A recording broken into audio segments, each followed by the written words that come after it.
how to use ChatGPT to make money on Fiverr.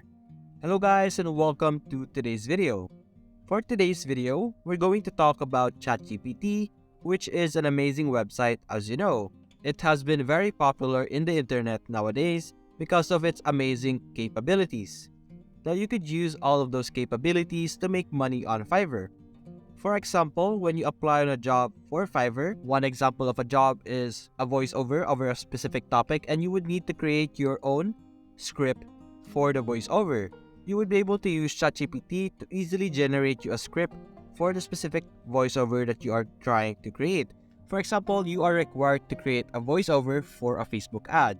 You can simply go to ChatGPT and ask ChatGPT to create a script for a Facebook ad about the specific topic that you have or the specific product.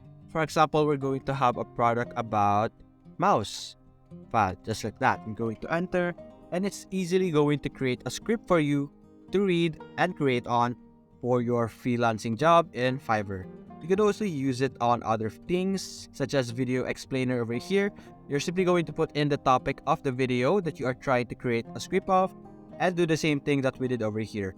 As you can see, it's already generating a script for us to use for our Facebook ad. As you can see, you could easily use ChatGPT to take advantage of the easiness of your job. And you can do this on multiple types of job. You simply need to be creative and think hard on how you could utilize ChatGPT to help you with your work. And that's it guys. Hope you enjoyed the video. Thanks for watching.